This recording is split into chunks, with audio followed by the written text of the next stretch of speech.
क्यों ना हम दूसरे के यहाँ जाकर पैसे खर्च करके कंबल खरीदे, बहुत अच्छा है, इसके पास पहुंच जाऊं और इससे ही कंबल खरीद लूं। जाता है, सुबह सुबह का समय था, वो प्रभु भक्ति में लगा था। जैसे सेठ आता है, 2 कंबल मांगता है, वो अपना कार्य छोड़कर पहले कंबल देता है। सोचता है कि सुबह का समय है और व्यापारी हर कोई चाहता है कि सुबह का पहला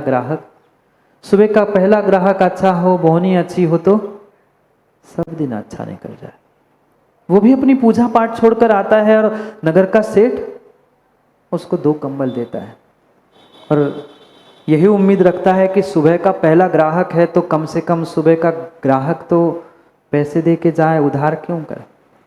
पर सेठ जी ने बातों में उसे घुमा दिया। अरे मैं तो ऐसे ही निकलते हुए मंदिर जा रहा था, तुम्हारा घर दिख गया और मैंने सोचा इस बार तुम्हारे से कंबल खरीद लूं, इसलिए कंबल लेने आया हूं। तुम घर आ जाना, तुम्हें तो घर पता है, तुम जब घर आओगे मैं तुम्हें पैसे दे दूंगा, अभी नहीं लाया हूं। अगर तुम मना करो तो कंबल रख लो, मैं फिर आ जाऊं। तो जुलाहा कहता है कोई बात नहीं सेठ जी, इतने तो मुझे अपने ईमानदारी पर और आपकी भी ईमानदारी पर विश्वास है, आप ले जाओ, कोई बात नहीं। सुबह का समय है, कायदा तो यही कहता है, इंसानियत तो यही कहती है कि सुबह के पहले ग्राहक से कुछ ना कुछ लेना आवश्यक है। पर कोई बात नहीं, आप सेठ हो, ले जाओ, मैं घर आके आपके पैसे ले जाऊंगा। सेठ चाहता यही था। सेठ घर पहुंचता है, 2 दिन बीत जाते हैं और दूसरे दिन जब उसके आने की उम्मीद थी, वो दिमाग लगाता है अब क्या किया जाए, पैसे तो देने हैं नहीं है, कंबल वापस करना है नहीं है, अब क्या किया जाए।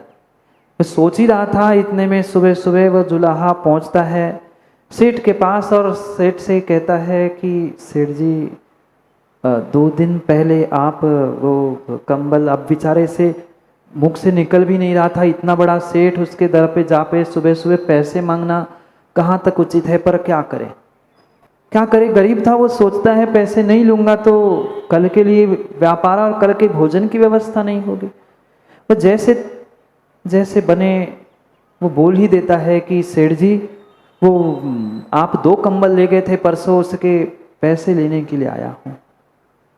जोर से वह बणिक सेठ जी चिल्ला पड़ता है, कैसे कंबल, कौन से कंबल, काय के कंबल, और क्यों मैं पैसे दूं। जो दिमाग में झूठ का श्रृंखलाबद्ध उसने चक्रव्यूह रच के रखा था, उसकी पहली सीढ़ी प्रारंभ हो गई। कौन सा कंबल, काय का कंबल, क्यों पैसे दूं। वो कहता है सेठ जी परसों आप आए थे मेरे घर, सुबह सुबह मैं भगवान की पूजा आराधना कर रहा था, उसमें से उठ के आपको अमुक अमुक रंग के ऐसे 2 कंबल मैंने अपने हाथ से दिए होंगे तो कहना सेठ जी मैं उसके पैसे ले आना आया हूँ, आप उसके पैसे चुका दो, मैं निकल जाऊंगा, मुझे कोई मतलब नहीं। तीसरा झूठ सेठ जी बोलते हैं, वो कंबल तो जल के राख हो गए, मैं काय को पैसे दूं। तुम्हारे घर से मैं ले आया और कंबल जल के राख हो गए, अब मैं तुम्हें कोई पैसे देने वाला नहीं हूं, राख उठा के ले जा। कहता है सेठ जी ऐसा हो ही नहीं सकता, सेठ जी ऐसा हो ही नहीं सकता, मैंने अगर कंबल बनाए और आपने अगर मेरे घर से मेरे से कंबल खरीदे हैं तो मेरे कंबल जल ही नहीं सकते। वो कहता है कि कौन से विदेशी धागों से तुमने कंबल बनाए कि जो कंबल जल नहीं सकते। ये तो मैं पहली बार सुन रहा हूं कि कंबल नहीं जल सकते। जब मैं सेठ जी मैं कह रहा हूं अपने घर में कि कंबल जल चुके हैं, तुम्हें विश्वास नहीं है। कहता है बात विश्वास अविश्वास की नहीं है सेठ जी, जितनी विश्वास की बात आप कर रहे हो ना, उससे कई अधिक विश्वास मुझे अपने प्रभु पर, मुझे अपने सत्य पर, मुझे अपनी ईमानदारी पर है। ईमानदारी सत्य से प्राप्त की वस्तु कभी जलती नहीं है सेठ जी। सत्य पर सांच पर आंच तो आ सकती है, पर मुझे विश्वास है मेरा कंबल जल नहीं सकता, मेरा कंबल जल नहीं सकता। सेठ जी पुनः झूठ पे झूठ कहते गए। वो मैंने तुमसे लिया तो था, पहले तो लेने के लिए मना कर रहा था, अब कह रहे मैंने लिया तो था, पर वो तेल के पास रख दिया और वह मिट्टी के तेल के पास रख दिया, वो रिश्ते मिट्टी का तेल कंबल में लग गया और पूरा कंबल तेल से गीला हो गया और कंबल जल के राख हो गया। वो जुलाहा पुनः कहता है, सेठ जी आप मानो, आप मानो, आप मानो ना मानो, पर मुझे विश्वास है मेरा कंबल मैंने ईमानदारी से बनाया है, मैंने आज तक किसी से झूठ नहीं बोला है, झूठ बोलकर मैंने व्यापार नहीं किया है, मेरा कंबल जल नहीं सकता, मेरा कंबल जल नहीं सकता। अब सेठ जी की आवाज़ इतनी तेज हो गई, अड़ोस पड़ोस के सभी लोग वहां देखने के लिए पहुंचे। सुबह का समय, सेठ जी के घर में क्या तमाशा चल रहा है? सेठ जी की इतनी आवाज़ आ रही है, ये कौन है जो सेठ जी से बहस कर रहा है? आकर देखते हैं तो जुलाहा, उसके कंधे पर एक कंबल था। उसकी आदत थी, कहीं भी जाता था तो अपनी स्वयं के हाथ से बनाया हुआ कंबल वह अपने कंधों पर रखता था और जहां जाना है वहां जाता था। माँ, जिसने ईमानदारी से जिसने जिसने जिसने ईमानदारी से कुछ कार्य किया है, उसके जैसा विश्वास, उसके जैसा विश्वास किसी दूसरे को हो नहीं सकता। होता है माँ, आप भी तो कभी कभार भोजन बनाते अच्छा, मतलब हमेशा ही बनाते अच्छा। जिसने बनाया है उसे विश्वास होता है कि अच्छा है कि कच्चा है। उस जुलाहो को भी विश्वास था कि मैंने कंबल बनाया है, सेठ जी आप जो चाहो कह दो, पर मेरा मेरा मेरा मेरा कंबल जल ही नहीं सकता। तमाशा देखने वाले, मजाक उड़ाने वाले सभी पहुंच ही गए थे। सभी कहने लगे तू कैसी बात करता है, इतने बड़े सेठ से तू तमीज से तो बात कर।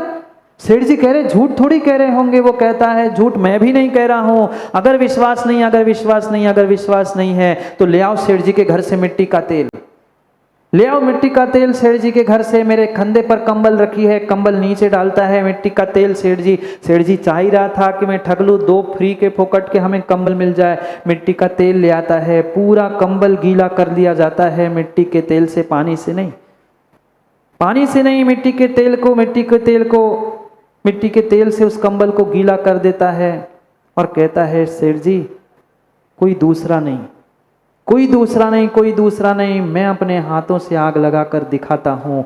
मेरा सत्य, मेरा सत्य, मेरा सांच, मेरे सांच पर कोई आंच तो ला सकता है, पर मेरा सत्य, मेरा सत्य, मेरा सांच कभी जल नहीं सकता। वो माचिस लेता है, माचिस की तिली हाथ में लेता है और एक क्षण एक क्षण एक क्षण अपने प्रभु को, अपने इष्ट को, अपने गुरु को स्मरण करता है और यही कहता है जो सीता ने अग्नि प्रवेश करते हुए, अग्नि परीक्षा देते हुए कहा कि एक ग्रामपति जो हुए, एक, पढ़ा नहीं आप लोगों ने, एक ग्रामपति जो होए सो ही दुखिया दुख करे, तुम 3 भुवन के स्वामी, दुख मिटो अंतरयामी। बस इतनी प्रार्थना की, प्रभु को स्मरण किया और उस जुलाहे ने माचिस की तिली उससे जलाते हुए उस भीगे हुए, मिट्टी के तेल से भीगे हुए उस कंबल पर डाल दी। धू धू करते हुए अग्नि जलती गई, अग्नि जलती गई। सब यही सोच रहे थे कि अब तो कंबल गया, 2 गैस हो गए, तीसरा भी कंबल खो गया। पर चमत्कार ऐसा हुआ, चमत्कार ऐसा हुआ, चमत्कार ऐसा हुआ, धू धू करते हुए मिट्टी का तेल तो जल गया, पर कंबल पे कोई आंच नहीं आई। वह वही कंबल उठाता है और सेठ जी को और पूरे लोगों को दिखाता है, देखो देखो मैंने कहा था, देखो मैंने कहा था, मेरे सांच पर, मेरे धर्म पर, मेरे सत्य पर आंच तो ज्ञानी आ सकती है, पर वह जल नहीं सकता। जितना चाहे सत्य को तुम प्रताड़ित करते रहना। सत्य प्रताड़ित होते हुए कष्ट दुखों में तो दिख सकता है, पर सत्य परास्त कभी नहीं होता, सत्य कभी हारता नहीं है, सत्य कभी जलता नहीं है। आखिरकार सेठ जी को खरीदे हुए 2 कंबल के पैसे देने पड़े, 2 कंबल के पैसे देने पड़े, क्योंकि कितना ही तुम छुपा के रख लेना झूठ को, कितना ही छुपा के रख लेना सत्य को झूठ के उसूलों में, कितना ही छुपा के रख लेना सत्य को झूठ के उसूलों में, पर सत्य कभी झूठ के उसूलों से छुपता नहीं है, सत्य कभी झूठ के उसूलों से छुपता नहीं है, क्योंकि आग कभी रुई के लपेट कर छुपती नहीं है। जैसे जैसे आग रुई से लपेट कर छुपती नहीं है, ऐसे ही ज्ञानी सत्य कितना ही झूठ से छुपा दो, पर सत्य छुपता, सत्य जलता, सत्य परास्त होता ही नहीं है, होता ही नहीं है, होता ही नहीं है। इस सत्य को कुछ कुछ अंशों में माताओं जीवन में उतारने का प्रयास तो करो, प्रयास तो करो, प्रयास तो करो। उत्तम सत्य नहीं, उत्तम सत्य नहीं, किंचित सत्य जीवन में उतारने का प्रयास तो करो।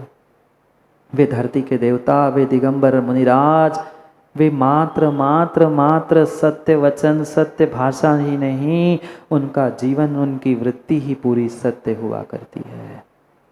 धन्य है वे मुनिराज, धन्य है वे मुनिराज, धन्य है वे मुनिराज, जिनके मात्र वचन ही ज्ञानियों सुंदर नहीं होते, सुष्ठु नहीं होते, सत्य नहीं होते, अपितु वे अंदर बाहर भी सत्य का ही जीवन जीते हैं। वे किसी विषमता में भी फंस जाए तो भी असत्य का आलंबन नहीं लेते। उनके प्राणों की आहुति देने का भी समय आ जाए, प्राण भी नष्ट हो जाए, तो भी निर्ग्रंथ मुनिराज सत्य से असत्य की ओर बढ़ते नहीं हैं। वे जब भी बोलते हैं, ध्यान रखना, वे प्रवचन तो देते हैं, पर जागे जी कभी वचन नहीं देते। वे कहते हैं शायद, संभावित है, पॉसिबल है, वे कभी नहीं कहते 100% ऐसा होगा। ये उनका सत्य है, ये उनका सत्य है। वे जब भी बोलते, जब भी कहते हैं ये संभावित है, परहैप्स संभावित है, ये शायद ऐसा होगा, हो सकता है, इन शब्दों का प्रयोग करते हैं, क्योंकि उनको दूसरों के हित के साथ साथ अपने आत्मा का भी हित देखना होता है। यही तो सत्य है जो सभी जीवों के प्रति हितकारी हो, वही सत्य है। ऐसी कर्कश, ऐसी कठोर वाणी भी आज इंसान बोल लेता है, धर्मात्मा बोल लेता है कि सुनते सुनते कान फट जाते हैं। क्या मात्र लिखा हुआ अखिलेश पंडित जी छड़ाला में ही आने वाले समय में सुनने के लिए मिलेगा क्या? छड़ाला तो आप सभी ने शायद पढ़ी होगी, सुनी होगी। जग सुहित कर सब अहित हर, श्रुति सुखद सब संशय टरे, भ्रम रोग हर जिनके मुख चंद्र अमृत चरे। सुना ना? सुना ही है, पर ये पंक्तियाँ ज्ञानियों मात्र ग्रंथों में नहीं, आपके भी जीवन में, साधु के भी जीवन में शोभा देती है। जिनके वचन चंद्रमुख थे अमृत झरे। जब भी बोलो, सामने वाला सुनते समय लगे कि और बोलो। आजकल तो ऐसे हम बोलते, सामने वाला कहते बंद तो करो भैया।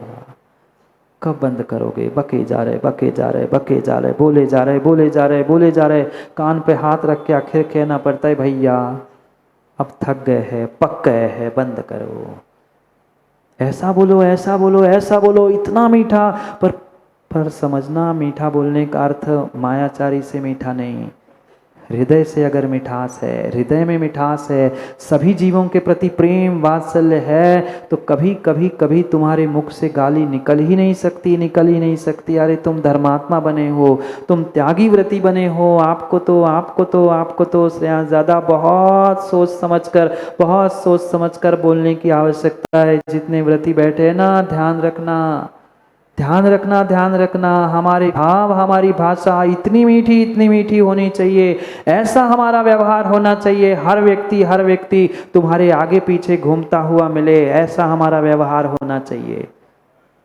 क्या मिलता है? कठोर शब्दों से गुस्सा दिखाते हुए काम सिद्ध करना चाहते हो? अरे वही प्रेम से मीठी भाषा करते हुए, मुस्कुराते हुए सामने वाले से कहो ना कि भैया प्लीज यार ऐसा नहीं, ऐसा कर लो ना, दुनिया तुम्हारे चरणों में लौटी हुई मिलेगी। पर ऐसी भाषा हमारे मुख से निकलती नहीं। मैं बड़ा, मैंने कहा ना यहाँ से यहाँ जाओ, हो भैया अब तुम जानो, तुम्हारा काम जाने, कल से हमें तुमसे मतलब नहीं, तुम्हारे धर्म से मतलब नहीं, हमें तो किसी से कोई लेना देना है। हम थोड़ा सा जीवन जीने का, भाषा बोलने का प्रयास तो करे, सीख तो ले, विचार करे। सत्य भले ही आज हमें प्रताड़ित होते हुए दिख रहा है, पर सत्य कभी हारता नहीं है। सत्य कभी हारता नहीं है, सत्य कभी हारता नहीं है। ऐसा ऐसा सत्य जीवन में उतार लो। पुनः ध्यान रखो, पुनः ध्यान रखो, सत्य मात्र भाषा का नहीं है, सत्य मात्र वचन का नहीं है, सत्य वृत्ति में भी, सत्य जीवन में भी आने की आवश्यकता है। पूरा जीवन निर्ग्रंथों का, पूरा जीवन निर्ग्रंथों का सत्य सत्य से उत्तम सत्य के लिए उन्होंने व्यतीत किया।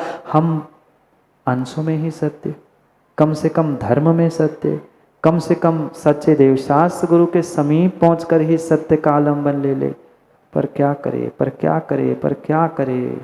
वह गीदड़ लोमड़ी प्रयास यही करती है कि मैं धर्मात्मा का पोशाक पहन लूँ और अपने आप को धर्मात्मा बताने का प्रयास करो। तुम कितना ही पोशाक शेर का पहन लो, पर लोमड़ी लोमड़ी है, कभी कभी ना कभी दुनिया के सामने आकर रहेगी, कभी ना कभी दुनिया के सामने आकर रहेगी। क्यों ना हम सत्य को आजमाते हुए अपने जीवन को अच्छा करने का प्रयास करें। ऐसी भी कई सारी घटनाएं, कई सारी सत्य घटनाएं कि सत्य सत्य सत्य बोलते बोलते जो एक दीनहीन गरीब भी इंसान है वो ऊंचाई तक पहुंचता है, ऊंचाई तक पहुंचता है। एक और सत्य घटना मुझे याद आ रही है। एक नगर था, नगर का एक छोटा सा देहाती था। देहात के बाहर नदी किनारे एक स्कूल था, कई सारे बच्चे वहाँ खेलते थे।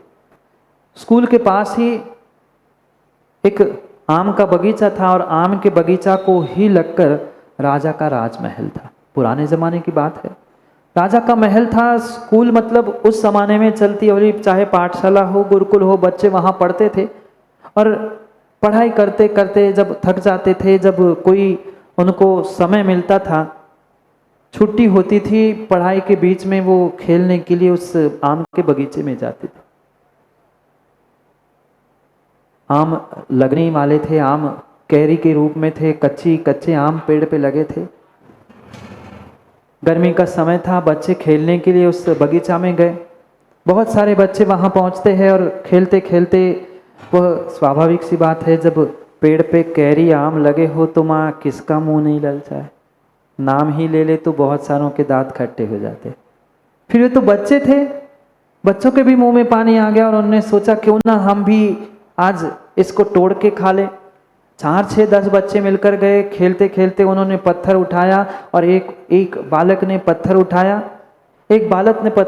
और जोर से फेंक कर उस पत्थर को पेड़ पर मारने का प्रयास किया, पर बेचारे का निशाना चूक गया और पत्थर जाकर सीधे राजा के महल में राजा के खिड़की की कांच फोड़ते हुए गिर गया। अब जैसे ही सबको कांच फूटने की आवाज आई, 4, 6, 10 जितने भी थे सब बच्चे वहां से भाग गए। पर जो पत्थर फेंक रहा था, जिसने पत्थर फेंका था, जिसका पत्थर राजा के महल तक पहुंचा था, वो वही खड़ा था। जो उस बगीचे के वनपाल थे वो भी समझाने लग गए कि बेटा चले जा, सब भाग गए, राजा के सिपाही आ जाएंगे, तुम्हें पकड़ लेंगे, पता नहीं तुम्हें पनिशमेंट मिलेगी, शिक्षा मिलेगी, क्या मिलेगा, तो जल्दी से भाग जा।